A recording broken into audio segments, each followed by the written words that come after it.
warm welcome to the home of British motorsport, Silverstone, for round number 5 of the GB3 Championship. I'm your host, Chris McCarthy. Piers Pryor going to be joining me very shortly. Lewis McGlade will be alongside him in the box. Naomi Newman will be reporting to us. This round 5 of the GB3 Championship, as I said, I know that's the second time I'm saying this today. We were due to run this race earlier, but as you can see from those pictures there, the rain meant that we had to abandon that race, unfortunately, this morning due to safety of the drivers. It was just far too wet to run that race. Now, we are going to run round 5 of the GB3 Championship this afternoon. We're going to be doing that in about 30 minutes time, which means round 6 of the championship will hopefully be run at a later date. Updates will be posted on that on the website, so keep your eyes peeled for that one. That was going to be the reverse grid race, so we will run that hopefully at a later stage. Keep your eyes peeled for that one. This is going to be round 5, which means it will be the grid set from the second fastest lap times in qualifying. So Timek Kaharczyk will be starting on pole after qualifying on pole position by 0.8 of a second. He became the 68th different winner in round 4 yesterday. Before we bring Piers Pryor in for some reflection and to talk about our paddock show we did earlier, let's take a look at how he took his first win in the GB3 Championship. Highlights from round number 4 of the GB3 Championship, partnered by the BRDC, with C. Kaharczyk leading from pole position down towards the first corner. There'd be an overtake though for second as Mackenzie Cresswell would get straight around the outside of Will McIntyre into the first turn. A few drivers were struggling to keep it within track limits as they'd work their way through the first corner, and Arthur Rojon would jump the start to the race and receive a 10-second post-race time penalty for doing so. They'd all work their way though through Magnus Beckers of Chapel with a couple of bits of side-by-side in the background. John Bennett struggling for grip, Patrick Hoytson-Roder as well, just struggling to keep it within the track limits and keeping it on the road. James Headley though was battling his way around the outside, trying to get past Josh Earthen a little bit further down the order to work his way up inside the top 10. Meanwhile, straight around the outside, Arthur Rojon, after working his way up from the back of the field from that jump start as well, was trying to get past John Bennett. Josh Earthen was defending a little bit though from Weberski. Meanwhile, there was the other JHR Developments driver of John Bennett trying to get to the rear end of him, and also Arthur Rojon as well, working back out onto the Hamilton straight. There was plenty of battling, including this between the two Rodin Motorsports cars. Of course, there was Uga Chukwu battling with his teammate Louis Sharp as well. Their other driver, of course, being Arthur Rojon, having a little battle with Stenshorn on his debut in the championship, moving inside the top 10. Meanwhile, Louis Sharp was having a little bit of a fight with Gerard Shee, and he would be able to just drop back the single position. Gerard Shee working his way past and moving up inside the top 4. Meanwhile, it was the high-tech Pulse 8 driver of Timek Kaharczyk who was absolutely dominant at the first race at Silverstone, coming through the final corner and across the line to take a very well-deserved victory. Of course, in second place it will be Mackenzie Cresswell. Will McIntyre also onto the podium after a victory at Alton Park. Timek Kaharczyk there taking his first win in round 4 yesterday by 7.8 seconds ahead of Mackenzie Cresswell. Will McIntyre taking his second podium of the season. Louis Sharp and Gerard Shee rounding out the top 5. Piers Pryor now alongside me. Those in dry conditions. We have British GT out there at the moment. It hasn't rained for a little while, Piers, but it's still going to be tricky conditions possibly for them as we go racing for round 5. Yeah, definitely. It's with the rain this morning and the cold temperatures we've had, and even though the GTs are out and have been for nearly 3 hours now, circuit's still very greasy, certainly not slick conditions. Track actually looking quite similar to the way it was in qualifying, where it's kind of, there's no standing water on the racing line, but very much greasy. In terms of the championship, Sharp leads from Uga Chukwu, Cresswell, Bennett, McIntyre and Kaharczyk. So that is what it did to the championship. Kaharczyk getting boosted up the order. A pole position for him here.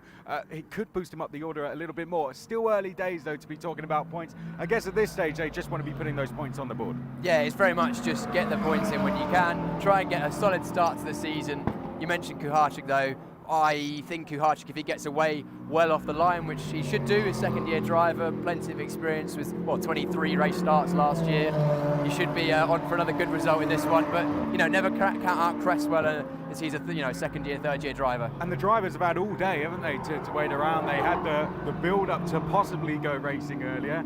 then we had to abandon that race, and now we went up there to do our paddock show earlier, which was great. Thanks to everyone who tuned into that, by the way. It was fantastic to get up there. So many fans up there tuning in to come and meet and greet the drivers. They've had all day now to build up to this. Mentally, you've been a driver in this championship. How is it when you've had so long to prepare for a race, and when you're getting ready to go racing for it? Because we're about 25 minutes out from the race now. Yeah, it's been a lot of waiting around today, waiting for things to happen. We nearly had a GB3 race that was then postponed, and then we nearly had a GB4 race, which was then turned into the GB3 race, but then that was postponed, of course, all for the right reasons, for safety. So the drivers have been on and off a couple of times, but plenty of time over lunch to relax, chill out, talk to the team. And on a day like this, the drivers need to know how to switch off and relax before they then switch back on again, because otherwise you just get so mentally tired, and hopefully they've all stayed warm as well. We were able to see a little bit into the GB4 car earlier, thanks to Mayor Dionorine. These are going to be the GB3 cars going out onto the circuit. Now let's have a little bit more look in detail to the GB3 cars with this man here, Piers Pryor. The car the drivers will be taking to in 2024 is the Tartus MSV 022. It's the same car we've been racing in for the last couple of years, but of course with some minor upgrades season to season. One thing that's gone unchanged is of course that fantastic 2-litre 250 brake horsepower engine, sending all of the power to the rear wheels. Brembo brakes both front and rear, obviously to get the car stopped around these tricky race circuits. And then the gears, there's 6 of them, all controlled by paddles on the rear of the steering wheel. As we look around the car, you can see the tyres as well.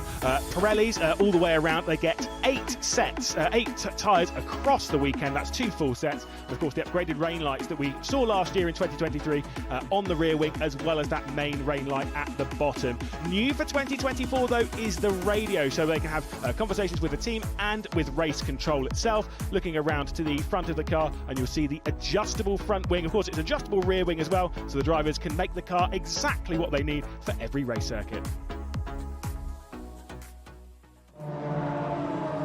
Piers Pryor not sounding his usual self there, having 2 voices in the commentary box all this time, has he? Great to get an insight into the cars there with Lewis McGlade. How are the tricky cars to drive, aren't they? But how are they going to be in these damp conditions, do you think, for the drivers? Yeah, it's in these damp conditions certainly tricky. The car moves around a lot more on the wet tyres because, of course, they have grooves, they have blocks, as opposed to the slick tyres, which are, of course, slick. And when the car moves around a lot more, and with the damp conditions, you're really looking to find the grip, and you have to use different lines. And with Silverstone being such a wide circuit, you might see some varying lines between drivers throughout the race. Well, we've got some familiar names towards the front for this one. Kuharczyk and Cresswell will be row 1, McIntyre and G row 2, Ugachukwu and Irfan row 3. Ugachukwu starting up there in P5. He had some great battling yesterday with Louis Sharp, didn't he? He's been very, very consistent on the podium already this season. Do you think we can see him do that again in this race? Potentially, yeah. I think he's shown that he's almost always there or thereabouts this season so far. He's clearly a talent, a lot of karting experience and being very successful in other single-seaters championships previously. Yet to show the ultimate pace, because he's not quite had a race win yet, as opposed to a lot of the drivers around him have done that. But I think it's potentially only a matter of time. Whether it's today, I'm not sure. It seems like Louis Sharp has the edge this weekend, but there's no reason why he can't potentially, pull it out of the bag in these slightly changeable conditions. Well, as we said, we had that great inter-team battle with Ugo and Louis Sharp yesterday, and after the race, our reporter Naomi Newman caught up with Ugo. So Ugo, P6, was that a successful race for you? Yeah, I mean, starting from P6, I had quite a decent first lap, so managed to get into P5. Then had a really good battle for P4, which was good. We were looking quite strong in the first part of the race, but started to struggle a little bit with tires towards the end, so dropped down to P6. But yeah, we need to find a little bit. Nevertheless, I think we're still in a good place for tomorrow. Starting from P5 again in race 2. If we can just find a little bit of pace, I think we can just challenge for the podium. And you had a really good battle with Sharp on track. Is that important to have that trust in your drivers, and how was that racing on track? Yeah, I mean, of course it was good racing. Not ideal, I didn't come out on top, but yeah, we go again tomorrow. I think, as I said, you can get good slipstream here and really try to make some good overtakes, so that's what we're going to try to do. And from this race will you make sure that you take into tomorrow and learn from? Yeah, I think we can always learn from every race. I try to get a bit better of a start, and ideally, not go through our tires too much to be a bit more competitive in the last part of the race. Perfect. Thank you very much. Good luck for tomorrow. Good to hear from Ugo Gachigua. Thanks to Naomi for catching up with him. A bit frustrated, I'm sure, with not getting by Lucia, but it's what we want to see, those inter-team battles, and particularly from Ugo. Not with us for the entire season. We caught up with Freddie Slater, who may even take that seat later on, who knows. But we want to see those inter-team battles, don't we? Yeah, I mean, the championship is so competitive. The gaps between drivers in qualifying sessions so slim. Usually, of course, spread the field out slightly with the changeable conditions that we had on Saturday morning for qualifying. But the teams and drivers are all so close that it's inevitable eventually we're going to get teammates fighting each other, and we saw that in the race highlights we just had between Louis and Ugo, and of course Ugo wanted to come out on top but not this time, but he'll try and make amends for that in the future. I think we should talk about the man that's going to start alongside him on the grid on row 3, Josh Irfan. We haven't seen him in the top 10 yet this season, early days of course, but Josh Irfan jumping in and finding his feet in that qualifying session, wasn't he? 6th place for him. He should be very, very impressed with that. Yeah, he's the youngest driver on the grid as well at the moment, so doing very well considering his lack of age and life experience compared to some of the other drivers, but qualified very well in conditions similar to this, so potentially a good result for him and his first top 10. Yeah, very talented car racer, coming up from F4 as well, so may take a little bit of time for him, a round or two, but tricky conditions, isn't it, to come up from F4 and in these early stages. They haven't had it easy, the F4 graduates. No, and actually something from the lunchtime chat walk we did, chatting to some of the drivers in GB, or I think it was Louis Sharp actually, I think he said that he's found the transition from Formula 4 to GB3 a bit of a change of technique, because most Formula 4 series around the world have an open differential where the rear wheels aren't really connected, whereas in GB3 we have a proper closed, limited slip, I suppose, differential, which means the car handles differently, you have to drive it differently, and it's a proper race car. Well, he's halfway down the top 10. Rounding out the top 10 is going to be Jared Wyberski and James Headley on row number 5. They had a great battle yesterday, and after the race, Naomi caught up with both of them. So, Jared, how was that race for you out there? Yeah, overall, wasn't a too bad race. At the start, kind of got overtaken off track on the first lap, and I lost the position. And then, yeah, it was kind of a dogfight on the first 2 laps, and we lost a lot of time to the front pack. Once I cleared Irfan, we were really quick. I mean, I think we were the 3rd quickest car out there, so it was just chipping away as the race went on, and I managed to catch Headley, and then 1 more lap I think I would have got Ugo. So I think pace is really good, but yeah, we just needed 2 more laps. Yeah, and good to be in the points, but a lot of people had issues with their track limits, so how did you find that? Yeah, I think track limits I was okay with. I just got overtaken on the first lap on the outside. So I lost the position to that, but managed to get it back later in the race. So it compromised me a little bit in the beginning, but yeah, I think overall throughout the race we were okay. And what kind of learning points will you take into tomorrow now that you've had this race? I think overall we can't lose time on lap 1. We're dogfighting on lap 1 with us 5-6 cars, and we just lost to the leaders, and over a 20-lap race is not really enough time for us to catch back up. So hopefully tomorrow just try and pick off a few more early on. Well done. Thank you very much. Thank you. Thank you. So, James, how did you find that race out there? Yeah, it was good. I thought I was going to be flying and catching everyone else, which I was momentarily, and then a flick just switched and I ended up kind of doing the opposite. I was lucky to make the ground I did to only lose 1 position because I was really assisting Duck out there at the end. Yeah, and there was a lot of issues with track limits. How did you find it when you were out there? Yeah, it was difficult. I think the wind direction helped into turn 1, made going off a lot easier to do, or not to do, and definitely not to do, yeah. But I was fine with the track limits, to be honest. It was, especially when I was trying to save my front left, I wasn't trying to push too hard, so. And what will you take from this race into tomorrow now? I don't know, maybe tyre warm-up. If there's anything we can do to work on stopping the left front from graining. But otherwise, yeah, didn't really learn too much, and we know the car's quick. If we can stop the tyre degradation, we'll be straight back up there. Perfect, thank you very much. Thank you. Great to hear from Jared and James there. Starting just behind James Headley, of course, we got FIA Formula 3 winner Martinius Stenchorn. A couple of rows back from that 2023 F4 UAE champion James Wharton. We spoke about them before the race yesterday. We heard from them before the race yesterday, Piers. Now we've seen them in action 1 race. What did you make of their performances yesterday, Martinez and James? Martinez especially, I think, impressed. You know, he qualified lower down the order than he would have liked to have done, but came through the field and managed to get a top 10 after some good overtakes, looking after those tyres as well. So the experience he has from other championships and F3 coming into effect. And James Wharton, I think, struggled a little bit, still getting used to things, but I'm sure we'll see him come on in this race, of course, you know, just getting more and more used to the car with every lap he drives. John Bennett, it's a track he enjoys. He's going to be P8 as well. Do we think he could be one to watch in this race? A bit of a dark horse, perhaps? Yeah, I think so. John Bennett, third-year driver, JHR, probably one of the championship favourites at the start of the year. He's had poles here before and race wins last year, but they were taken away through various means. So, you know, he was right up there in qualifying until the red flag as well, in conditions very similar to this. So if he can get a good start, make up some positions maybe into turn 1 in the first half of the lap, then he could be challenging for a top 5 certainly, along with James Headley who's alongside him. And we had Arthur Rojon. I mean, he did make that jump start, but once he had, his pace was fairly impressive, wasn't he? He's going to be down there in 19th place. Without the jump start, his pace was fairly impressive, wasn't it, Arthur Rojon? Yeah, he did.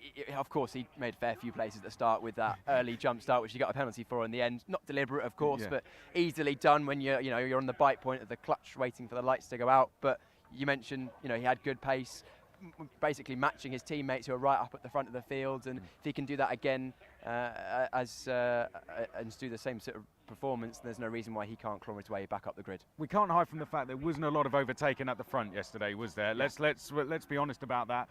Do we think that will change today now we've had these conditions? We had a couple of moves at the start of the race, and then towards the end we saw a couple of moves inside the top 10 when those slick tyres started going away with different drivers struggling with graining. We could potentially see a similar situation with the circuit being greasy. Selecting tyre pressures on the wet tyres on a drying track is very important. If you go high on the pressures, you'll be quick at the start of the race, you know, fire the tyres up well, but then the higher the pressures, the quicker they go away, the quicker they overheat. And if the teams decide to put those pressures up to try and get some positions at the start of the race, we could see people falling back by the end. Well, we talk about the track there, we hear a little bit about it. Let's have a detailed track guide now from this man here, Piers Pryor. Let's have a look at the track. Silverstone Grand Prix circuit, some of the most famous corners in the world, the awesome Maggots and Beckett section, and also Stowe completely committed. And then Vale and Club, again, very, very high speed, average over 115 miles an hour in the dry, very wide, plenty of overtaking opportunities and a lot of slipstreaming. It's going to be good racing this weekend throughout all 3 of the races, including that reverse grid race in race 3. 18 turns for the drivers to tackle, and it's a long lap around here, 3.66 miles, about 5.9 kilometres of running, one of the longest laps this year. Not much elevation change, only 11.3 metres, but plenty of camber changes throughout the lap to keep the drivers on their toes. And that is the Silverstone Grand Prix circuit. Let's ride on board a lap with the elite driver of Mackenzie Cresswell. Quick in qualifying, he's been quick here in the past. Damp conditions for this lap, so slightly differing lines in some corners, including turn 1 at Copse, just staying off the racing line to keep away from the rubber. Then into the Maggots and Beckett section, still mega fast in these GB3 cars with such downforce. Keeping to the middle of the road through Maggots and Becketts to open up the entry of Chapel, because the exit down onto the Hanger Straight is so important. A long straight here, keeping it flat out, just trying to reduce the distance between the exit Chapel and Stowe Corner. An overtaking opportunity in the race, both on the inside and the outside. Again, into Stowe, we're going to be slightly off the racing line in these damp conditions, just keeping off the rubber. And track limits is so important around this lap. 3 places where you can run wide and get your lap deleted, including that corner just there. Braking hard into Vale, keeping it to the left-hand side to open up Club, another overtaking opportunity in the race. Track limits again on the exit on the left there, completely flat out through here in the dry conditions, a little wobble there in the wet, and again we've got a long run through this new section by the wing. It's completely flat out on the dry, but a slight lift through here in the wet conditions, and we're going to be flat out through the left, opening up into Village now. Village, a very open entry, braking and turning once again, overtaking opportunity in the race, also into the loop, which is this left-hander. Again, you'll see him just staying off the racing line where it's slippy on the inside to get better traction, because again, another long straight coming up as we flick left through Aintree and then onto the Wellington straight. Once again, another long straight, completely flat out, just trying to minimise the distance in the race we'll be seeing slipstreaming and overtaking on the inside and outside here into Brooklands.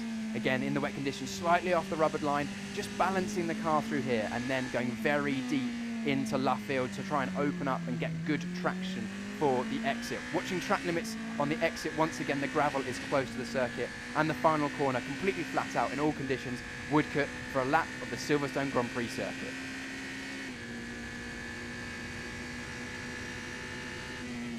Here with Christian Mansell, who's now racing in FIA Formula 3 with ART Grand Prix, once race in the GB3 Championship with Rodin Motorsport. Christian, welcome back to the paddock. It's great to have you here.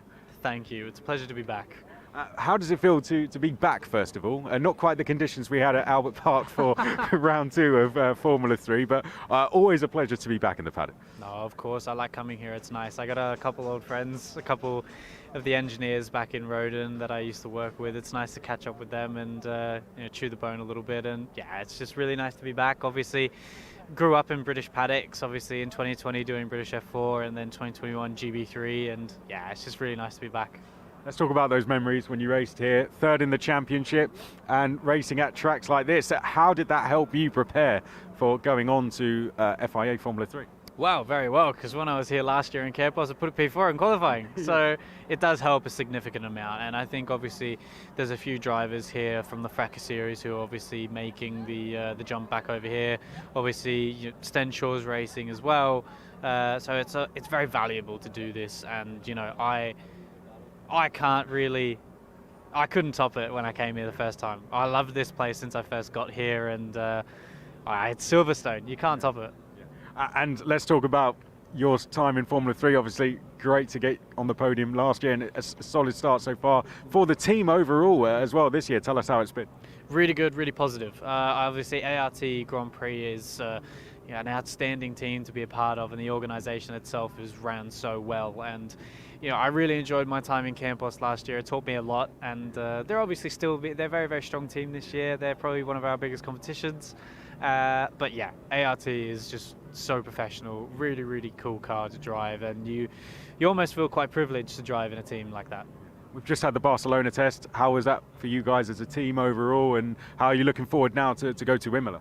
Good. It's looking good, to be fair. I think we learned a lot. It was a very valuable test. We came away with a lot of knowledge, and we did everything that we needed to do. So that is, that's testing in a nutshell. That is what you need to do. But I'm very, very pleased, and I'm looking forward to Imola because we didn't get to race there last year. Yeah. So I'm very excited to race there this year. And then Monaco after that, and the rounds come thick and fast, and I guess then it's looking to get those points, podiums on the board, and try and get up the championship and fight for it, I imagine. No, absolutely. I mean, at the end of the day, it's about banking as much points as possible. And I mean, I think with myself, Lawrence and Nicola, we're able to perform at a very high level in the championship. And I think the car, hopefully in Imola, will be very fast, in Monaco very fast, and in Barcelona very fast. And for the following proceedings of the championship, I would like to think that it would be good. Christian, it's always a pleasure to have you back in the paddock, and congratulations on a great start to the season so far with ART. Thank you for being back with us in GB3. Thank you very much for having me. Bye-bye. Welcome to the assembly area. Cars going out. Final words, Piers. We don't, of course, have qualifying live, but this is very similar conditions to qualifying, isn't it? Final words. Yeah, looking at the track, it looks almost identical to what we had in qualifying, so that teams and drivers have had a bit of experience, but of course, it might be different other parts of the circuit depending on where the rain fell and how the wind has dried the circuit. Oh, we'll let you get off to the commentary box. It's going to be very, very challenging out there. Round 5 of the GB3 Championship, after a long, long wait, is now go. Let's head up to commentary with Lewis McGlade and Piers Pryor.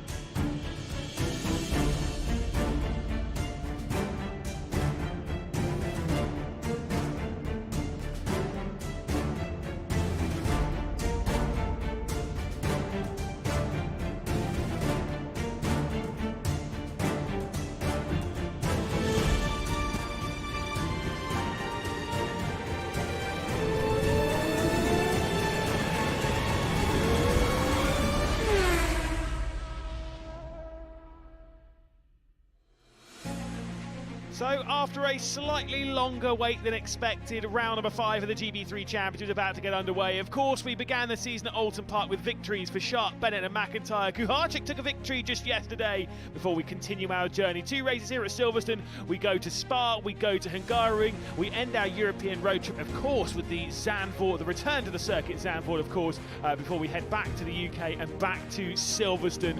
Donington Park for the penultimate weekend of the season before we end things at Brands Hatch in West Kingstown in Kent to see who's going to be crowned our series champion. But the journey takes us to round 5 of the championship, of course, here to Silverstone. History could be made. We've said this before about different winners.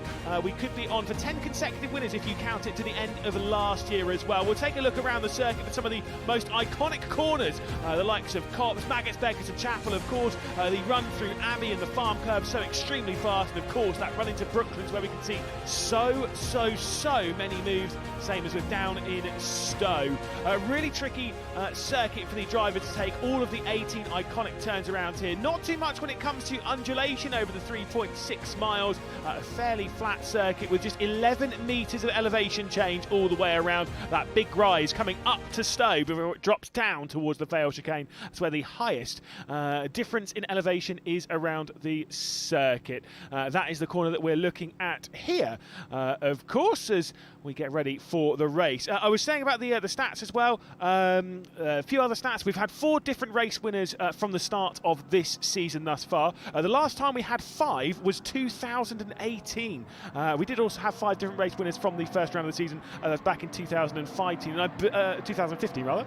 And I believe the highest record before that was 9 different victories on the bounce. That was last year, as we'll see them on their formation. They will have 2 formation laps around here. We'll take a look at the starting grid. Timmy Kuharczyk will start from pole position for the 2nd consecutive race. Mackenzie Cresswell in 2nd position, with Will McIntyre in 3rd. He was on the front row yesterday, and Gerard Shee looking for yet another top 10, the race winner of the final race of 2023. Ugo Chikwu in 5th position, with Josh Irfan in 6th, looking slightly stronger than he was even back in Alton Park. Louis Sharp in 7th. John Bennett down in 8th position, had a couple of struggles in qualifying back yesterday, and that has kind of continued. Jarrell Bursky in 9th position, James Headley in 10th. Of course, these are based on their 2nd fastest lap times as well. Patrick Huizenroda and Martinius Stentorn in 12th position for Christopher Racing, of course, making his debut this round. Flynn Jakes in 13th position, with Hugo Schwarzer for the Elite Motorsports team in 14th spot. Noah Pink in 15th. James Wharton, again, another driver on his debut, in 16th position. Where we get to Ed Pearson and Colin Queen, all 4 tech, back on row 9. A 19th position is Arthur Rosen, who jumped the start yesterday. Sean Rashid will start from 20th position for the VRD Racing by Arden team, with 1 final row left to go on the grid. Aditya Kulkarni in 21st, and Sebastian Murray rounding out the 22-car field. Obviously, Lewis McGlade, Piers Pryor bringing you commentary here, and Piers Pryor is now alongside me. Hello, Piers, welcome along. Yes, here we go. Finally, we're racing on Sunday here at Silverstone. Unfortunately, looks like we're going to lose race 3, but race 2 is on the cards, and the track is actually a little drier than I thought it was, looking at it from the side of the assembly area. Certainly still slick tyres though. No, wet tyres. I was about to say, tyres. it has been declared wet, so wet tyres will be used by the drivers. Race 3, as far as official word is there is potential for it to be delayed, but again, we're not going to hold anything to that. It could be cancelled. We're not 100% sure, as far as I'm aware. Right? Yeah, as far as we're aware, but all we know is we're going racing in this time out, and you can see the drivers weaving around, trying to get a little bit of temperature in those tyres, because it's still very, very cold out there. I've got had gloves on, as you saw, and my fingers are still freezing, and as will the drivers. Keeping warm away from the cars will be important for the drivers. They'll all have a warm-up procedure for their body and their mind, and now it's time to get the cars fully up to temperature. Be interesting to see if any drivers ebb and flow in terms of pace. There you go on the bottom left-hand side, only 8.6 degrees, although it feels about 10 degrees colder than that. The wind has dropped a little bit in the last 15-20 minutes compared to what it was in the middle and start of the day. So yeah, that'll make it a bit easier for the drivers, because these cars do get affected by the wind. If it's a tailwind, generally you get oversteer, and if it's a headwind, you get a bit of understeer. So yeah. Oh, Sebastian Murray with issues here, being rolled back into pit lane for the Chris Dittman Racing car. So that's a bit of a concern. Not 100% sure what's happened to his car. That's clearly some mechanical issue. Yeah, probably a mechanical issue at this stage. It didn't seem like there was any damage on the car, and unfortunately, Seb was one of the drivers. I say one of the drivers. Seb had an issue in qualifying, which is why he was down right at the back of the field. He got beached and didn't get to set a lap time that was representative of his overall pace, and unfortunately not going to be taking part in this second race of this weekend. Yes, indeed. So obviously they head down into Brooklands. If you account for the 5 races at the end of 2023, as well as the 4 races at the start of this season, we're actually on 9 consecutive winners now at present. So we could see that streak increase as long as Louis Sharp, John Bennett, Mackenzie Cresswell, I think, is part of that streak as well. I'll double check it as well. But we could see that streak continue to 10 consecutive. But really, we're focused on the in-season bit. We are looking for a 5th different winner of 2024. That said, Timothy Kuharczyk's pace, he is going to be a really tough man to beat in this one. Yeah, I think it's going to be all about who gets away at the lead of the field. Sometimes the wetter conditions and greasy conditions like this can open up the race somewhat, but it actually makes it quite difficult to overtake in these single-seaters, because effectively there's one kind of driest line that the GTs who are out before us have been using, and to leave that line to try and make an overtake, you lose grip and therefore generally get repassed on the exit. So it can be quite difficult to overtake, and if Kuharczyk gets away well at the front of the field, as we saw him do in race number 1 this weekend, then it's going to be hard to beat. But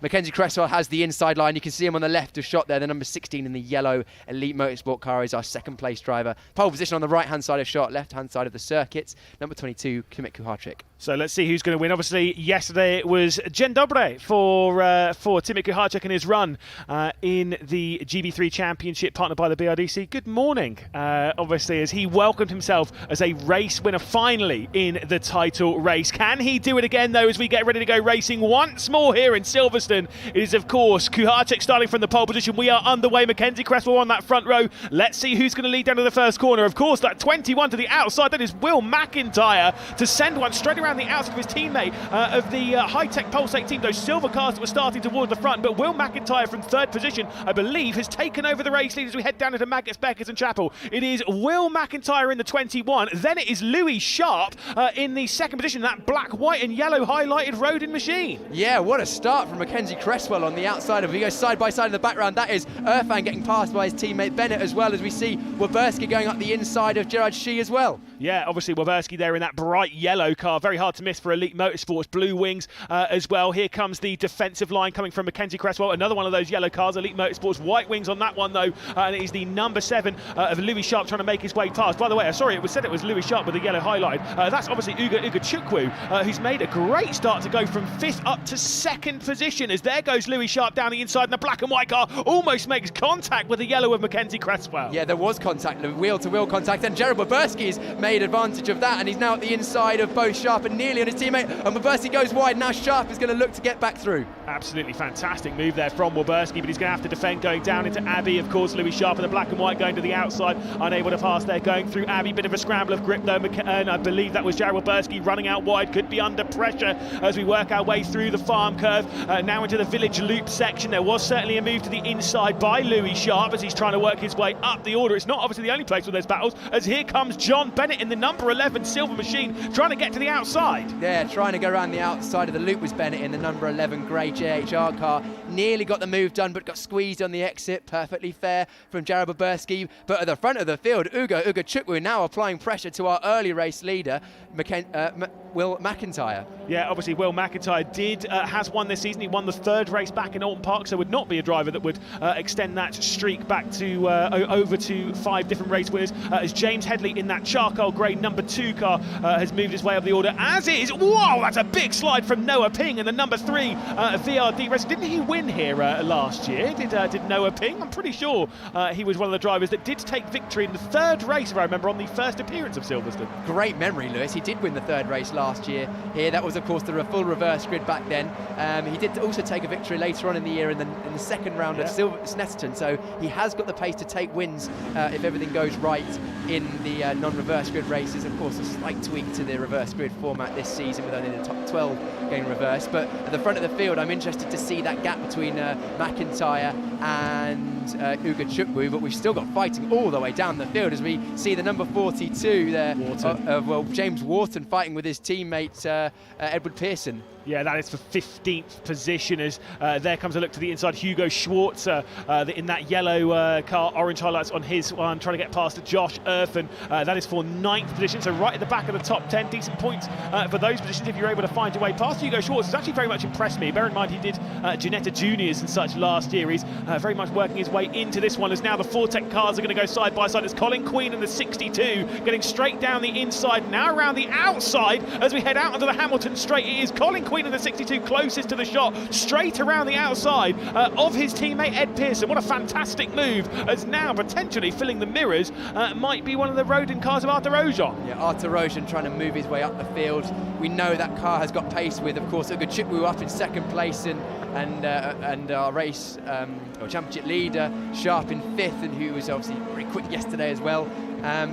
He's going to be trying to fight back from a tough qualifying session, but you can see the number 21 grey high-tech Pulse 8 car of Will McIntyre moving off the normal racing line, trying to get a bit of water on his tyres and keep them cool, while also trying to break the toe from Uga Chukwu. It was a good middle sector from Will McIntyre, who we're looking at right now. Uga Chukwu in that white and black number 31 Rodin Motorsport car. It seems like McIntyre's able to extend the gap in the middle sector ever so slightly, and our race number 1 winner, Kuharczyk, still in 3rd. Yeah, we'll roll them over the line, and it'll be McIntyre leading from Uga Chukwu, then Kuharczyk in 3rd position, Cresswell, then Sharp, Waberski, Bennett, Headley, Erfen and Schwartz at the top 10. Seeing a lot of slides coming in though from Uga Chukwu. Have you noticed those coming through the likes of Luffield as someone runs out? Well, I think it might have been Louis Sharp actually. Do you think Uga Chukwu might be overdoing his tyres a little bit? I think there's a lot of slides from everyone, to be honest, Lewis. These greasy, sort of almost dry, not quite dampish conditions really do not suit these cars, and the wet tyres that they've got are effectively too dry for the wet tyres, but far too wet for the slick tyres, and we don't have an intermediate tyre in the championship. We don't need one because of course it adds an extra level of complexity and cost. These tyres can drive in these conditions, but they just start to overheat and the car starts to move around. It feels a little bit uncomfortable, and you really have to dance with the car on the limit of grip. Do too much and you slide too much, and the tyres can go away from you quite quickly. And I do expect the order and the pace to sort of ebb and flow as different drivers manage the tyres better or worse than others. And I mentioned with Chris before the race started that, you know, some teams will be choosing to go slightly higher or lower on the tyre pressures, which will also affect where these drivers are fast in the race, at the start or at the end. Chance of potentially a pit stop in this race? Obviously we see it in Formula 1, drivers coming in, changing tyres onto the slicks. Chance of that in this? Very, very slim. It's only a 20-minute race, 10 laps.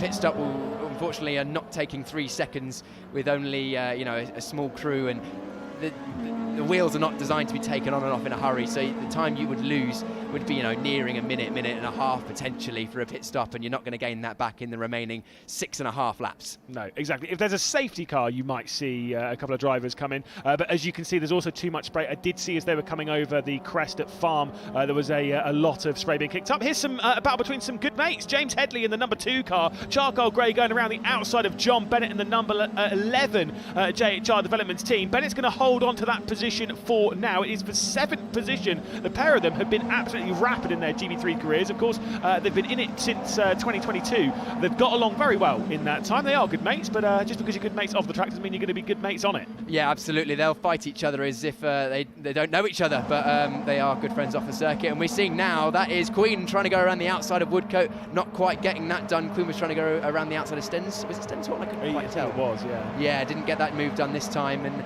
yeah, but that was a great battle between Headley and Bennett. They have been pretty much inseparable this weekend. They were close in qualifying, they were fairly close on circuit in race 1, and it continues in this second race of the weekend. Do you believe Stenshorn struggling quite a lot more in this race? Obviously we saw him with the top 10 finish yesterday with a 9th place finish on debut.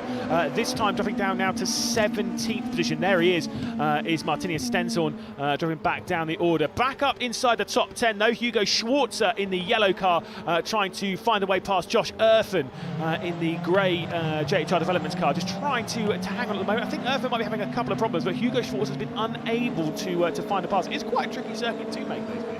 Yeah, Erfen did very well in qualifying to find the pace at the end of the session when the circuit was quickest, when a lot of other drivers sort of fell away a little bit, including both of his teammates. Irfan was the highest placed of the JHR Developments cars in qualifying, and he was well inside the top 10. And if he finishes where he is now in 9th position, or even 10th with Schwarzer behind him, then it would be his best finish of the season, his first top 10. Oh, contact for the number 34. That's Stenson, yeah, and that is contact with Colin Queen, so maybe that's why Stenson's been struggling so much. One of that would have broken some of his front wing. No, it looks like no lasting damage, but we saw that it looked like actually that Queen in the red car that we're looking at right now was trying to go around the outside of Stenson's at Woodcut. Actually, it might have been the other way around. It might have been Stenson actually making his way past Queen. And it was actually allowed Pearson to get through on the both of them. So a bit clumsy there, and that's why Quinn ended up going wide. Great slow-mo. Thank you very much to all the guys who are in charge of that. We love seeing the slow-mos, especially when it's a bit of action such as that. Certainly do, especially on tough days like this where it's miserable conditions outside, and still our camera operator is doing a fantastic job. Arthur Rojon in this black and white Rodin car trying to make his way past at the moment, having a fight with, I was going to say it's Ed Pearson, but it certainly isn't. I believe it is Sean Rashid. Of course, a bit further down the order. So I think Arthur Rojon's had a problem about that because he's dropped back down the order. Yeah, so it must have been something we didn't quite see, but a good race down there. We know, of course, Arthur Rojon can be quick on occasion, and he just struggled in qualifying, didn't quite get the laps in when he wanted them and when he needed them. But this battle actually further up the field is still very, very close, as we can see that both Bennett and Headley have closed up onto the back of Jared Boberski. Boberski in the yellow with blue flashes Elite Motorsport car, then behind him the number 11 of Bennett in the JHR Developments car, grey car, and then the red wings of the Arden number 2, James Headley behind us. Headley is looking up the inside of Stowe. Can he get the move done? No, hasn't been able to do it on the brakes. Yeah, the braking zone there is obviously very, very short. We're almost halfway through this race now. Waberski up ahead of those two, like you said, currently running in the 6th position. I was talking to his dad earlier, saying that qualifying was disappointing from them, and yet still running in a very solid position. Got to say with Waberski as well, he is one of, I believe, 6 drivers at the moment trying to keep a top 10 streak alive. Top 10s in all of the opening races. I think we're going to see that a lot more common this season, courtesy of the just 12-car reverse grid rather than the entirety of the field, which I am all for, to be perfectly honest. Yes, it's a slight tweak, and it's, I suppose, to reward the drivers for good qualifying a little bit more, while still allowing the drivers at the front of the field to have to overtake. As we can see, actually, it looks like the sun's starting to come out. It's definitely brightening up a little bit, which will make the circuit dry out somewhat quicker than it was earlier on. Still very, very cold out there, but just start to see a drying line, but as we mentioned earlier in the race, still no chance of a pit stop, and it looks like at the front of the field the gaps are actually closing up a little bit, although no one is within striking distance of a move inside the top 5 at least. Last lap time, I believe it was still a faster one from our race leader compared to, it was actually faster from Kuhart. It was actually faster from Cresswell and Sharp. So the top 5 have actually been closing in bit by bit. You can actually see there with the battle graphic at the bottom. McIntyre did a 2:08.2, Ugo Chukwu did a 2:08.3, Kuharczyk did a 2:08.0, so Kuharczyk is definitely closing in on the back of Ugo Chukwu, but it does seem as though our streak of different winners will come to a close after just 4 races, because McIntyre, Kuharczyk, they've both taken victories this season. Ugo Chukwu needs to find a little bit more pace in the final half of this race to be able to close back in. 5 laps left to go here, and guess what Ugo Chukwu's just done? You can see at the bottom of the screen, fastest lap of the race. Yes, but it's not much difference in pace between all of them. It was a 2:07.3 from our leader McIntyre, 7:1 from Ugo Chukwu, 7:3. So very, very evenly matched at the front of the field. Sharp didn't actually manage to match the pace he did the lap before in terms of closing the gap, but very, very close at the front of the field. But Lewis, there's still plenty of running to go. Still a lot of laps, still a lot of corners. 18 corners around this Silverstone Grand Prix circuit. We've still got another 3.5 laps remaining, so still plenty of opportunities for manoeuvres. And this battle at the lower end of the top 10 between 6th, 7th and 8th, Waberski, Bennett and Headley is raging on, as actually Waberski goes defensive into Vale. Yeah, Waberski in that bright yellow. John Bennett straight around the outside, the number 11 silver car. That is absolutely fantastic from John Bennett, who put on certainly move of the weekend back in Alton Park, but that was an excellent up and under, well read from Jared Waberski, one of the drivers who did GB4 back in 2022, finished runner-up in that title race, and then has moved up to GB3. A couple of struggles last season in the Fortec machine, but did show his talent. Now he's moved over to Elite and is showing exactly why he is a member of the GB3 Championship. He is absolutely fantastic, and moves like that, incredible stuff. As here comes Bennett once again to the outside. Huge respect between the pair of them, but Bennett is still unable to pass Waberski. He might give it another go here as we work up towards Aintree and out onto the Wellington Straight, but there is no way for him to pass the South African driver right now. Yeah, of course, Jared Boberski, BRDC Rising Star, as is James Headley, and they're right close to each other. It's three-way now. Bennett's in that awkward position where he has to attack and defend at the same time. Headley looks outside, Bennett looks inside, 3 wide! Surely we can't go through here cleanly. Yes, we can. What a bit of racing we're seeing right now. This is absolutely incredible stuff. James Headley will work his way past that number 2 car on John Bennett. So Headley has moved up to 7th spot, and Weberski, in all of that, somehow has still held on to 6th position. That is absolutely crazy. This is really, really classic GB3 racing. One of the best races we've seen. We saw an excellent move around the outside of Vale by Bennett, but then back on the Exeter Club, Weberski got it back, then 3 wide through Brooklands. Now Headley is looking to try and get Weberski, can't get an overlap into Maggotts and Beckett's, but he's right underneath the rear wing of Weberski now, so Headley in that number 2 red flash grey car is going to be under pressure from Bennett going down the Hanger Straight. Indeed, Will McIntyre just set the fastest lap of the race in the previous one, pulling half a second further out on Ugo Chukwu as well, 2:06.8 for him. So McIntyre is really strengthening his grip on this race. 4 laps left to go here at Silverstone. We focus our attention on the battle for 6th position. Jared Weberski in the yellow car ahead of James Headley in the charcoal grey. John Bennett in the grey/silver car behind that number 11. Are they being caught by Irfan a little bit? I think the gap's come down a little bit, mostly courtesy of their battling, but we'll have to wait and see. They'll have to battle quite hard for Irfan to close back in. Sorry, Lewis, didn't mean to shout over there. Just seeing James Headley go very, very sideways through the exit of Club Corner, and that's actually lost him quite a bit of time off the back of Jared Weberski. Jared will breathe a sigh of relief as he can now take his chosen line without having to worry about Headley putting his nose in. And Bennett once again is going to try and take that space back off Headley, which he lost a couple of laps ago. Again, a superb battle. I wonder if we'll see any more from this over the final 3 laps, or maybe Weberski gets a little bit more pace in the tyres. He's lost 7.6 seconds to Louis Sharp, which I think they'll probably be a little bit disappointed with.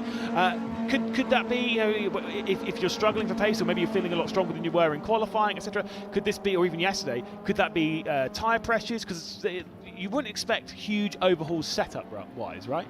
Well, it depends, because all the teams have their own philosophies and the way they set the cars up, which suits certain circuits and conditions. We always see in dry conditions that Elite Motorsport are very, very fast around here. As we can see a move of Rojon going around the outside of Sean Rashid. Can he get that move done? No, he can't. This is for, I think it must be, what position are we looking 18th. at? 18th and 19th. Rashid has got the number 32 there, you can see on the back of his wing, number 32 charcoal grey Arden VRD car, and the black and white number 18 of Arthur Rojon is the one looking up the inside now as he goes towards Copse, but Rashid's going to cover that. Arthur Rojon then trying to go inside, outside, back into Copse, the first turn on the race circuit. They head back out onto it. 3 laps left to go in this one. So 3 more laps for Arthur Rojon to potentially find a way past. He's gone very wide going through Copse. There might be side-by-side up towards Maggotts, Beckett and Chapel. There certainly is Rojon to the left-hand side. And the outside in the black and white car. Fantastic move from the flying Frenchman as he sent it straight around the outside of Sean Rashid. Yeah, that was a brilliant move. Just set it up with going wider on the entry of Copse, which gave him a better exit. Chose the left-hand entry into Maggotts and Beckett's, got far enough alongside that he could then dominate the corner through Maggotts and Beckett's and took the position. A great move in tricky conditions.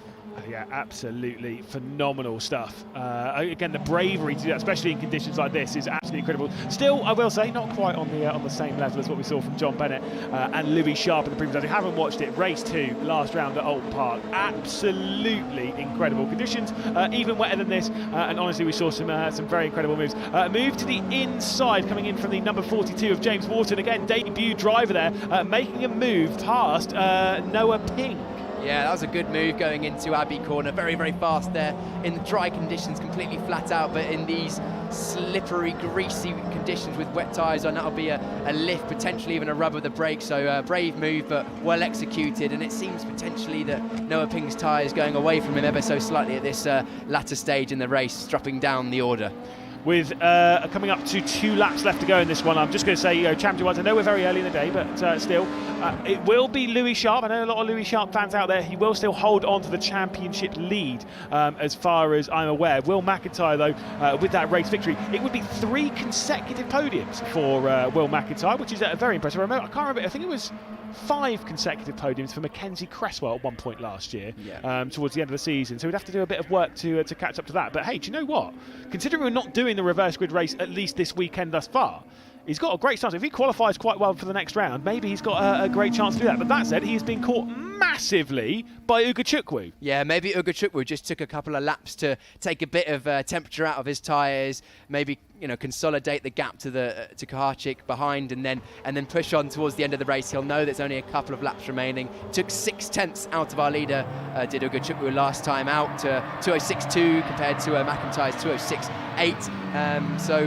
Closing. Actually, no, it was McIntyre must have made a mistake, because McIntyre went half a second slower than his fastest lap on that last lap. We didn't see which sector of the circuit it was on, but McIntyre's actually responded with a slightly quicker first sector. So Ugachukwu is still closing the gap. There's still plenty of opportunities for moves to be made, as we see the yellow car of Mackenzie Cresswell taking it to the wetter inside of the straight to cool his tyres, so hopefully mount a challenge at the end of the race, potentially on our third place driver Kuharczyk. Yeah, and Cresswell was obviously on the podium in yesterday's race with a second place finish, so looking for a little bit more of that. Out wide Ugachukwu went, and so I think that might have cost him a fair amount of time. Maybe that was where we saw McIntyre lose a bit of time on the previous lap. Yeah, he went wide, Ugachukwu, on the exit of Village, but that actually forced McIntyre to defend into the loop, because he thought that Ugachukwu was having a look. So that, I think it's probably about even through there, and the only person this is helping is Kuharczyk in third place.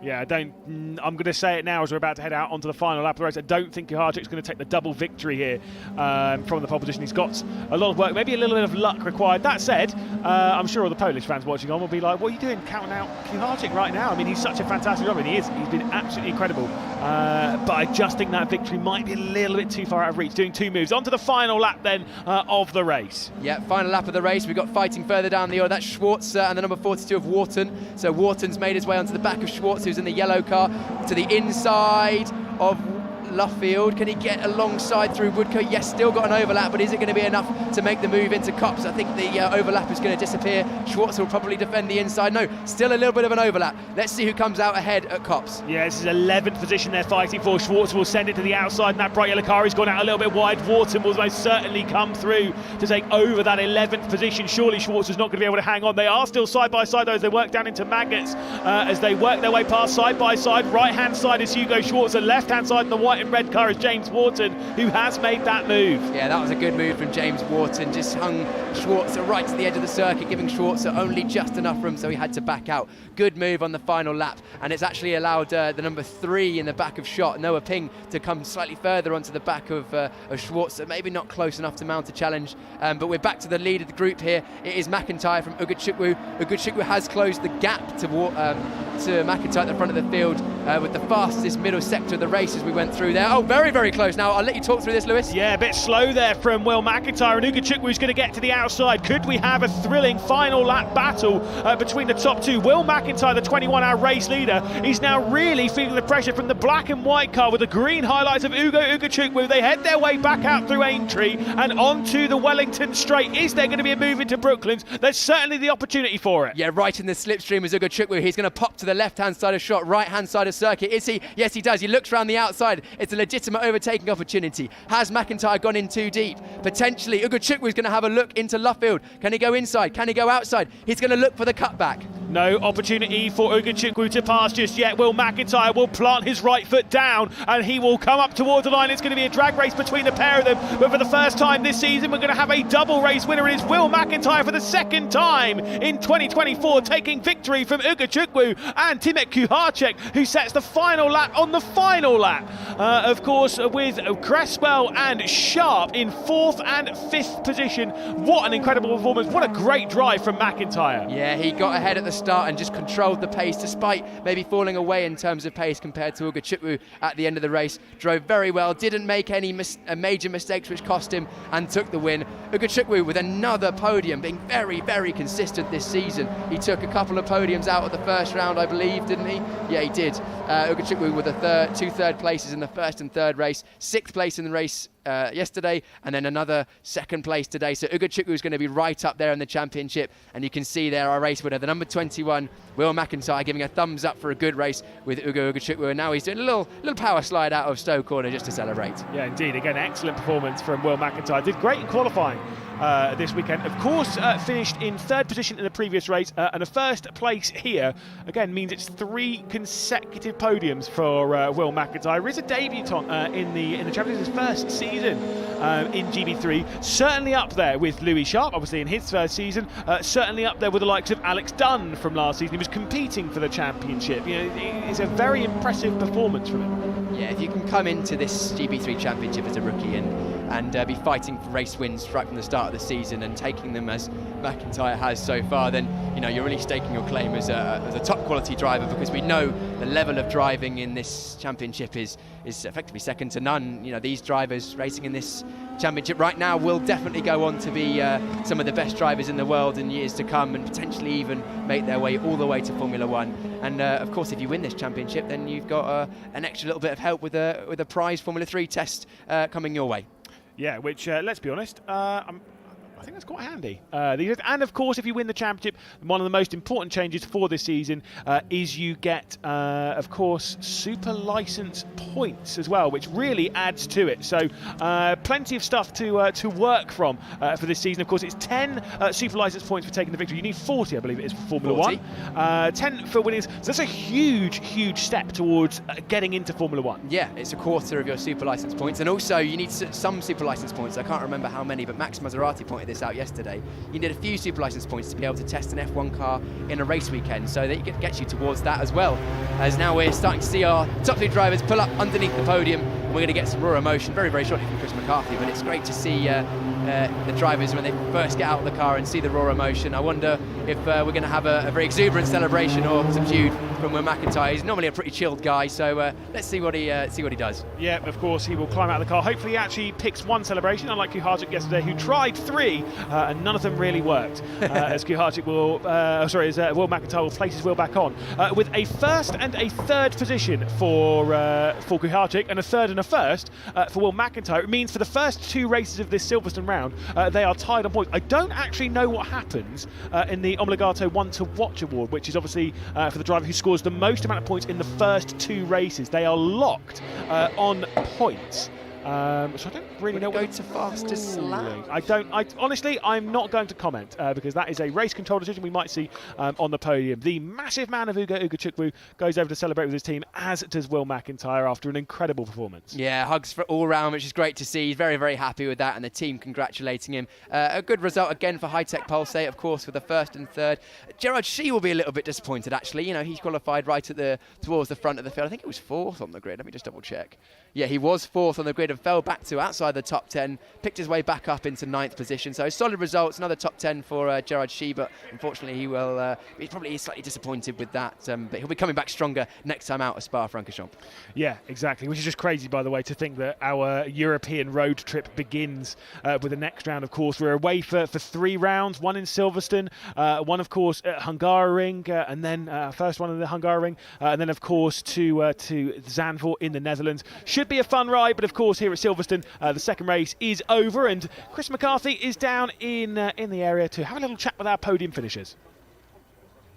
Thank you, Lewis. Yes, down here now we are going to catch up with our winner, Will McIntyre. 2 wins for him now, 3 podiums in a row in races with Timet Kuharczyk. Will, well, that was a close one at the end, but 3 podiums for you now in a row, 2 wins. Going absolutely fantastic at the start of the GB3 Championship. Tell us how it felt to add another win to the campaign. Yeah, it was brilliant. I mean, I had an unreal start, much better than yesterday, and then from then on I was just managing the tyre. Obviously, I didn't manage it too well compared to more experienced drivers like Ugo and Timet, because the last 3 laps I basically had no rears on the car. So it was a really good race, and I'm glad I made it interesting for the viewers out there. Yeah, we'd seen on around lap 8 you did lose a little bit of time, around a second. Was that just a case of tyre degradation, or was there a mistake in there somewhere? Yeah, just a mistake on my part, really. I was just trying something a bit, trying to make sure I kept the lead out there nice and big, and just made a simple mistake. Yeah, and that was it, really. Ugo was right up behind me, and then from then on I was defending for the last 2 laps. You've got several wins in single seaters already, and you had to call on that experience on that last lap, didn't you? It was a great defensive drive in the end to hold off another winning driver in F4 in Ugo. Yeah, luckily the year of Ginetta Juniors came into play there, so yeah, thanks to Lipa and that. And it's going fantastically already, as we mentioned, looking to push on now even further and get even further up the championship order? Yeah, exactly. I think the high-tech car is really, really good, and it's shown in the past couple of years. So we just need to keep doing what we've been doing this weekend and do it in all the other rounds, and it'll be absolutely brilliant. McIntyre, you're on fire. Congratulations. 3 podiums in a row, 2 wins. Let's go to the man who was challenging him at the end there, Ugo Chukwu. Another podium for you as well. I think that's 3 podiums for you now this season, and your best result, 2nd place. How does that feel? Yeah, I mean, it was a really good race. We got a really good start. So we got immediately into P2, middle part of the race, trying to keep the tires alive, but also both high-tech boys were quite quick. So it looked like I was defending a bit from P3, but towards the end we came back really strong, really good in the middle part of the track. So yeah, got really close to the win. We'll like 1 more lap to try and go again. But yeah, to be fair, Will done a great job defending. But on our side, really happy to end off with this P2. I'd like to thank the whole Rodin team. It's been a really strong weekend. We've been building from what we learned in Oulton Park, and I'm already looking forward to next weekend and try to get a win. You talked about keeping the tyres alive. You must have been happy with how you did that, given the pace you had throughout the race and particularly at the end. Yeah, of course. At the end, I really thought we had a chance for the win. But yeah, as you said, nevertheless, podium is still really good, and happy to close off the weekend like this. This Rodin Motorsport team's doing great things. Yourself and Louis, the whole team, you must be really proud of how it's going so far. Yeah, I'm really happy how it's been going. We've been consistent in pretty much all the sessions throughout these first 2 rounds. I think on my side, just keep improving with this car, and I think by the time we get to the next round, we should definitely be fighting for podiums again. I know there's been 5 days in the car in a row now, so go and get yourself a rest, having come from Hockenheim. So congratulations, Ugo. Best results so far. Let's go and find 3rd place, Timek Kuharczyk, who's over there. Let's go and find Timek, who's going to come and join us. Timek, we had some Polish flags for you over there as well, which is great to see. So Timek, a lot of fans in for you this weekend, and you gave them plenty to cheer for. 3 podiums here at Silverstone. You must be 2 podiums here for you at Silverstone. You must be over the moon with that. Yeah, I mean, it could have been better in the last race. If not my little mistake on the start, then obviously we could charge for the win. But yeah, that's racing. I need to learn on that and then improve myself. We need to see why it happened, and then I'm confident that we had the pace to win. Yeah, obviously not the start you would have hoped for, just losing it there, but in the end you're right there at the end, so you must be happy with your pace that you had. Yeah, that's what I said. I think we had the pace for the win. We proved it in quali, and then in the race, with a bit of dirty air, it's never easy to follow. Also, tire management was really important to not overheat them, and there was not much of wet spots on the track. So good race overall. Happy to bring the podium back, but I would expect a bit more from myself. Points-wise, this has been a very, very good weekend for you. You've really shot up the championship order. Timek Kuharczyk, well done. I'm going to see if I can go and find Jonathan Palmer very quickly. I know he's over here somewhere. Where is JP? He's come in, so we'll see if we can find him. In fact, I think we don't have time for that, I'm afraid. I'm being told we are having to go up because the drivers are getting ready to go up to the podium, and we are going to go back there for some reflection in the commentary box first with Lewis McGlade and Piers Pryor, and the drivers I can see are heading up the stairs where George Russell once went 10 years ago because he won here 10 years ago at Silverstone. Those drivers are taking that same walk now. Let's go back first to Lewis McGlade for some reflection on what was a fantastic end to round 5 of GB3. Yeah, don't worry, Piers Pryor has already run away from me. Thank you, Chris, and I'm sure we'll be catching up with Jonathan Palmer post-race, or post-podium. Maybe we'll go and have a little chin wag with him and see exactly what was going on. Of course, we'll see the drivers head up onto the podium, and then I'll update you with the point standings a little bit afterwards as well. We do have the top 10, and I can tell you those. I alluded there was 6 drivers who were on a top 10 streak, who had top 10s in all 4 of the previous races of the season. They have all kept that top 10 streak alive. That is Louis Sharp, Ugo Ugachukwu, Mackenzie Cresswell, and of course Will McIntyre, Gerard Shee and Jared Oberski, all of them keeping the top 10 streak alive. As we see Timothy Kuharczyk there onto the third step of the podium, Ugo Ugachukwu onto the second step, and of course onto the top step for the second time this season. It is indeed Will McIntyre. It's a 1-3 of course for the High-Tech Pulsate team, as Jonathan Palmer is the one to hand out the trophies, of course, first to Kuharczyk, then to Ugachukwu, who does indeed tower over Jonathan Palmer, and then of course the winner's trophy to Will McIntyre for the second time. He won the third race back in Alton Park, and now wins, of course, the second race here at Silverstone. So it's the first time he's not won from a reverse grid. That said, with the reverse grid this season, with it only being the top 12 being reversed, certainly is a lot more representative pace-wise. If you want to win a race 3, you've really got to respond. We'll take a look though at highlights from race 2 of the Silverstone weekend. Round 5 of the GB3 Championship, partnered by the BRDC, would get underway, of course, with the run down towards that first turn, and it, of course, was Timothy Kuharczyk starting from the pole position. However, it was his teammate Will McIntyre in the 21 to fire straight around the outside in that first turn to take over the race lead. Ugo Ugachukwu as well, from the third row of the grid, was able to work his way through into second position. Meanwhile, Kuharczyk was struggling for grip. Mackenzie Cresswell was battling as well with the number 7 of Louis Sharp, and that would open the door for Jared Oberski to fire his way through in that number 20 yellow Elite Motorsports car. Everyone struggling for grip though with the tricky conditions, including Matthias Stenshorn, who would make contact with Colin Queen, sending him out wide and allowing Ed Pearson to sneak his way underneath the pair of them. Side by side going through Magnus Beckers and travel with, of course, James Wharton on debut, and Hugo Schwarzer as well. That was just outside the top 10 for 11th position at this point.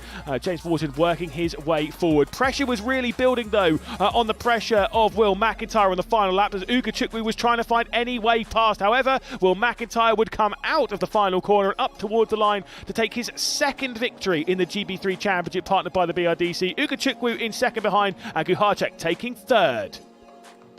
Again, a brilliant performance from Will McIntyre, taking a very well-deserved victory. I certainly wouldn't classify it as dominant as the performance that we saw from Timothy Kuharczyk just yesterday, but still, he absolutely had to work for that one, especially in the dying moments. Ugachukwu was really applying the pressure. Again, results that you've seen on screen in a second will be very much provisional. Race control will still look over a few things. That said, I do feel that for the most part it was all very much above board and within the control of the drivers without too much drama. Of course, we saw Will McIntyre taking that excellent victory. He's got better as the season's gone on. We'll finish 9th in the first race of the season, then 6th, then 1st, then 3rd, and then 1st again. Of course, we won't have a third race here. We'll take a look at the standings for the top 10 in the championship and see how things are unfolding. Louis Sharp will maintain the championship lead. It's Ugachukwu in second position, just 3 points clear of Will McIntyre. The top 3 separated by just 10 points. Absolutely incredible. Mackenzie Cresswell in 4th position in the championship on 101 points. Not that far behind Louis Sharp, to be perfectly honest.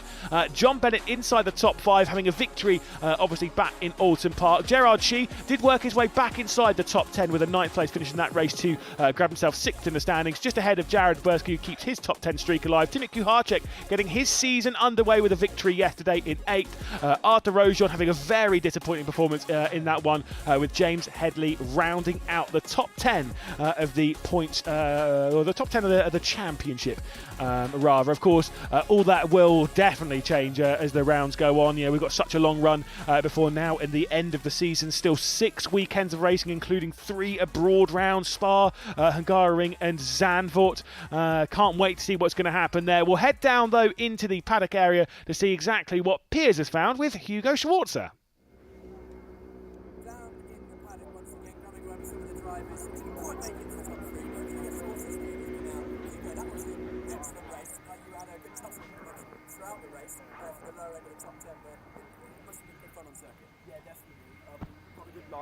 Start of the line from P14 to P10 in lap 1 or 2. So yeah, really good first 2 laps. And yeah, from then on it was just managing the tyres. We were all on wet tyres, and the track was starting to dry up, so it was all about keeping them cool going onto the wet line to cool them down.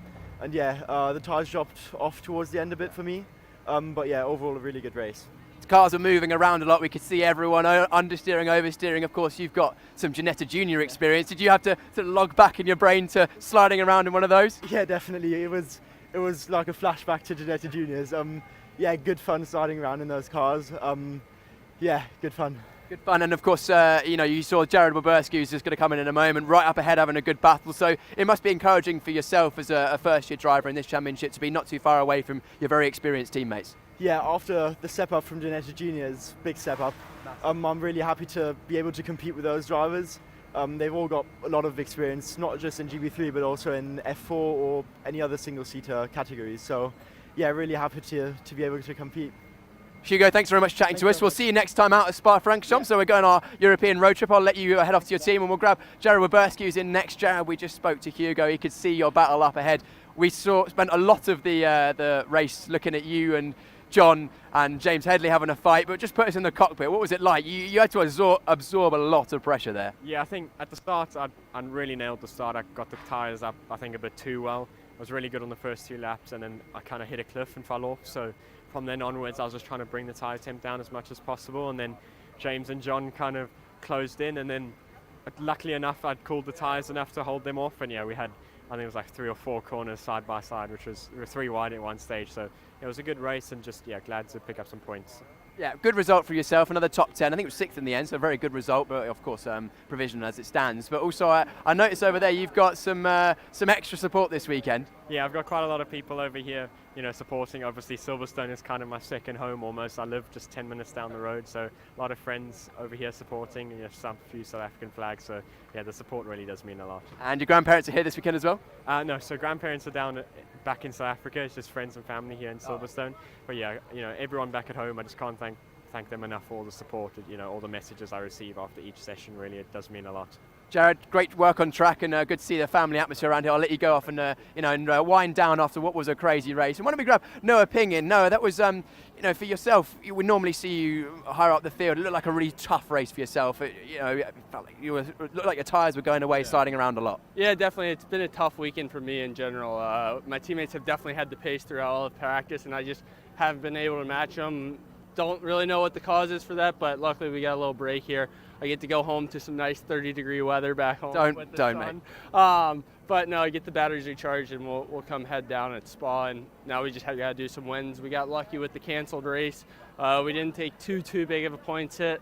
I'm definitely really far back, so it's just about maximizing every single session and just being at the top of every single timing sheet. Yeah, you were pretty confident at Spa last year, so hoping for a good result? Yeah, definitely. We got a bit unlucky last year at Spa. We had a motor blow up right before qualifying, so kind of the way it goes, you need a motor around there, but I'm excited to get back there. It's a good circuit. It's an iconic circuit. It's always good fun there. Noah, thank you very much for chatting with us. Cheers. Enjoy the hot weather. I'm a bit jealous of that. Why don't we bring Chris McCarthy in to hopefully round the show, because it looks like most of the drivers are getting ready to just about head off home. I think so. I think that is a wrap for the second weekend of the GB3 Championship. A very wet and cold GB3 Championship, which seems to be becoming a bit of a common theme. I think it's time we took our European tour, isn't it? It's just about. That's basically what we have coming up next. Excited for the European tour now? Oh, absolutely. When we got Spa, then Hungary, and then Zandvoort, it's almost like an international series, but of course GB3 is based in the UK, but we travel to, four Formula One circuits now, so awesome for the drivers to experience that at this level of competition. New winners here, a new winner in Timothée Kuharczyk, 68 for the championship now. Let's preview though, because the 1st and 2nd of June is when we go to Spa. That's where we're going to begin the European tour. Looking forward to that one. A classic circuit is Spa, one we've been to before. Are you excited for that one? Absolutely. Spa's an awesome circuit, really suits these cars. A bit like Silverstone, long circuit, fast corners, nice and wide, plenty of slipstreaming action, both up towards Le Combe after Eau Rouge and Raidillon, and then also towards Blanchimont on the butt stop. So it keeps the pack nice and close together. And we also see a bit of ebbing and flowing of the sort of some drivers and teams that maybe struggle at the smaller circuits like Alton Park. Last year we saw Gerard Shee absolutely rapid for hill speed. Potentially Adi Kulkarni will be able to use that. And then who knows what the championship has in store. We will wait and see. Well, Jonas is going to be back from the next round. Now it's going to be fantastic to see the cars out in Spa. Who is going to be on the top step of the podium? We've had so many different names on the top step of the podium. Before we do wrap up, Jonathan Palmer, who's going to come in and join us, has got here in time for that final race. So one more chat before we wrap up. What have you made of the races we've had this weekend? Well, I've only seen a couple. I saw the GB4 race yesterday. That was the most amazing race. I have to say it was absolutely extraordinary. I've been at Donington this morning for British Touring Cars. That light here at Silverstone got delayed because of that torrential rain we had overnight. But I saw the first touring car race and then flew straight down here and just got in time to see that amazing GB3 race. But no, it was so close. I must admit, I thought William McIntyre did well to hang on to the end. The pressure he was under must have been immense. But wasn't it great to see the pack was so tight, and also with the slippery conditions we've had and wet tyres that are going to start to go off a bit. The sliding around and drifting and the car control was there to see today, wasn't it? The drivers have been really pushed to the limit in both conditions, haven't they? And we've seen great side-by-side action, but very clean racing throughout. I think that really came over, didn't it? Both with the GB4 race yesterday, and particularly, of course, with the race we've just seen today. To have cars side by side, going around, some running wide, some running tight, getting the switch back, trying to get the switch back, and doing all of that without actually having any T-boning, cars off in the gravel. It was a remarkable display of driver talent, unusually.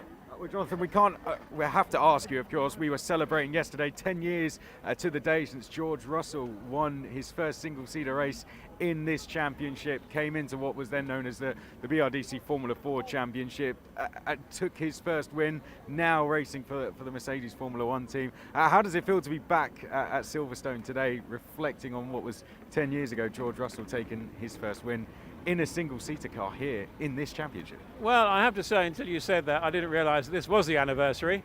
But, I mean, George from the outset, we were running our BRDC F4 Championship then, and he was always a class act then. But not only a class act, but a really nice guy, hard on himself, pushing, but realistic.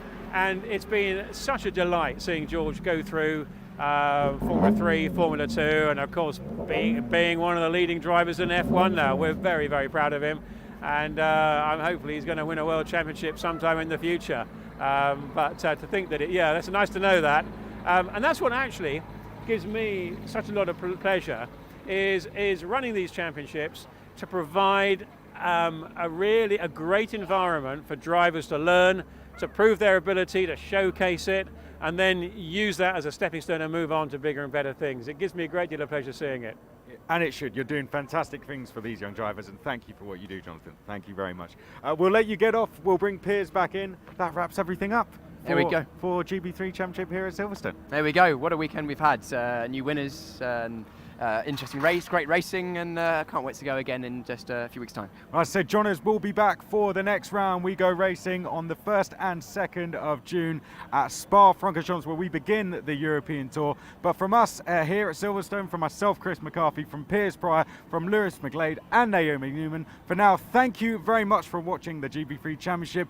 For now, from all of us, it's goodbye.